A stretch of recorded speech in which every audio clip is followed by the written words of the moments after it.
living in it doesn't go away. Philip K. Dick says that, and it relates to this in the form that many of us don't know a lot of the brutal crimes and violence that is going on right now in Mexico. And I'd like to expose those extremities to you. The need for money and the want of power what it can lead to.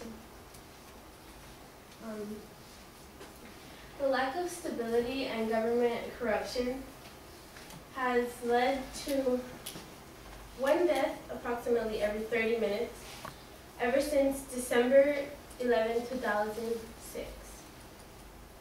These areas in red used to be the most dangerous parts of Mexico. Nowadays, this whole chart should be painted red. It all started with Operation Michoacan. The want for control spread like a virus, contaminating this entire country. I'd like to show you the history, the different cartels, and the ways that these actions are affecting us. Members of different organizations and groups formed for similar causes. They call these cartels. Some of these cartels are the Sinaloa cartel, the La Familia cartel, and the Gulf cartel. The Sinaloa cartel is the largest and most dominant drug trafficking cartel in the entire world. It is also the most known for the infamous Chapo Guzman, whose full name is Joaquin Archibaldo Guzman Loera. The DEA calls him the godfather of the drug world. And all these cartels are known for trafficking marijuana, methamphetamine, heroin, and most abundantly cocaine. Here you see weapons, grenades, drugs, and men who have been captured, of course. Many of these weapons come from U.S. military forces, which they claim were stolen. How you steal from the army, of course, who knows? But this is also just showing and proving the corruption that is devastating the entire country, affecting us and our neighboring country as a whole.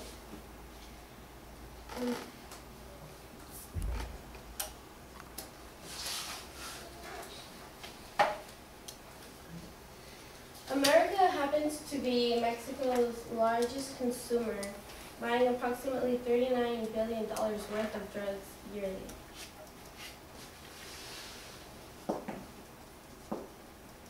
Being involved in any form with these Mexican cartels can cost you your life 99% of the time.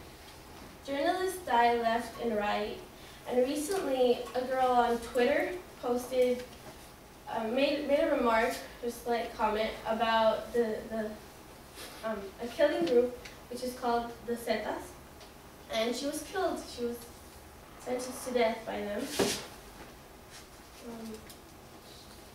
When these killings occur in Mexico, the bodies are placed in brutal forms out in public for everyone to see. And I can't show the explicit images, but there are pictures that you can find where the bodies will just be laying in the middle of the plaza with hundreds of knives just stabbed from head to toe.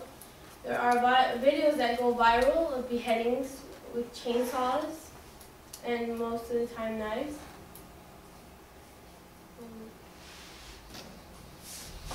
Many of these men die for one of two lethal mistakes, which are often made, which are known as ratting, being an informant, or being corrupt, trying to ambush the other cartel.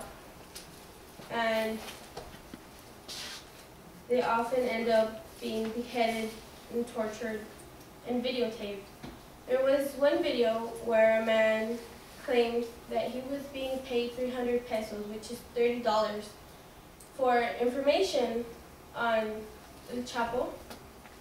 And this videotape consists of his killing along with his nephew's killing with the chainsaw and the knife. It's very gruesome.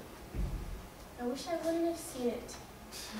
But, you know, this is the infamous Chapo Guzman, and he resides, allegedly, in Sinaloa, but the people themselves won't give his whereabouts away because, quite frankly, the price you pay wouldn't be worth it. It's not going to end anytime soon, and the control this man has, I believe, surpasses any government anywhere in the world.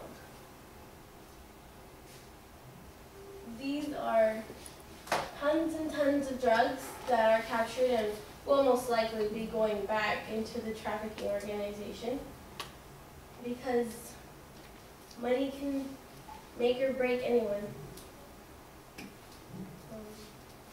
This is just an image of money, of course.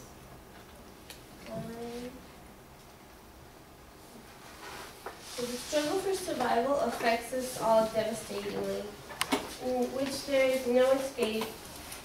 The jobs that these people are meant to do are inhumane and cruel, but the money is much needed and insufficient. The consequences of dealing with people's priorities, which surpass any and all costs for the growth of power and the love of money, can be relentless. Everyone suffers, the families, the people involved, our country as a whole. The price paid isn't worth the agony and torment that accompanies the conditions one must undergo when faced with these obstacles.